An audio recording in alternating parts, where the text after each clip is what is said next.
Hey guys, welcome back to CloudRaga. So in previous video, we refactored the table name and its column name. So this was the code we wrote: join table, which renames the table name; join columns for renaming the column names. So technically, Hibernate adds only two columns, so it knows if you give join columns, so that's for current table, and if we give inverse join columns, that's for next or the secondary table.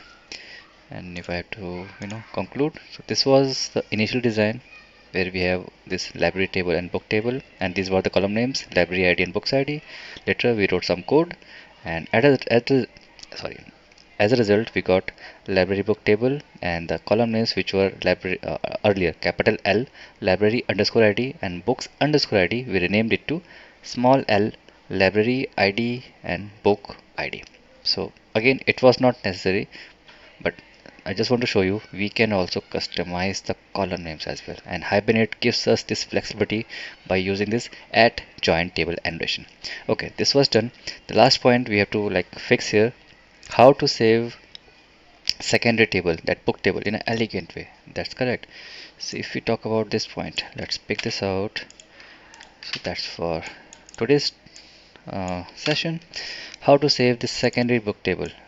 Why we need this? Because earlier the way we are saving it, it's quite odd, right? We have two instances of book, so we were calling this save method two times, right? Okay, just like that.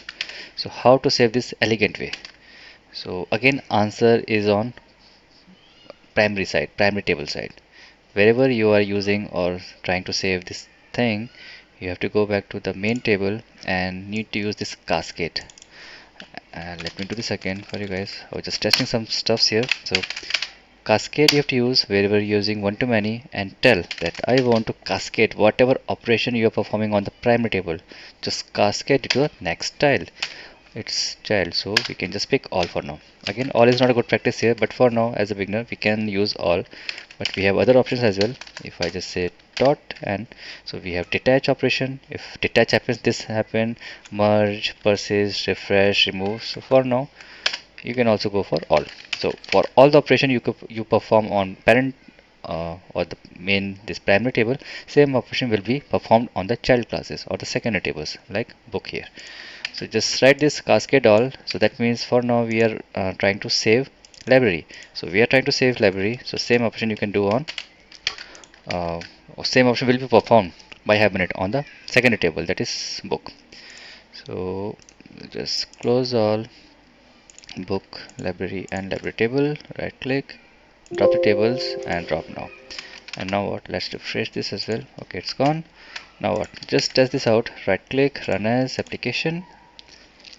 Okay, it's running, creating table, and insert is also happening, no error, which says some mapping issues. And if I go back in database, refresh all, so book table is there with two entries, library table with one entry of city mall location, and third table which has mappings of these tables.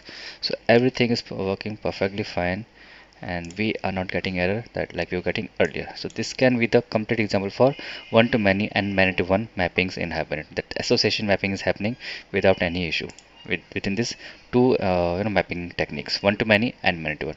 And within the same example we perform both operation. Why? Because one to many mapping is also known as bidirectional relationship here in Hibernate. So this is done. So we just covered one to many mappings here. In next video we will talk about many to many. This is the last section of this mapping section. So thanks for watching this video guys. Next video. Bye bye.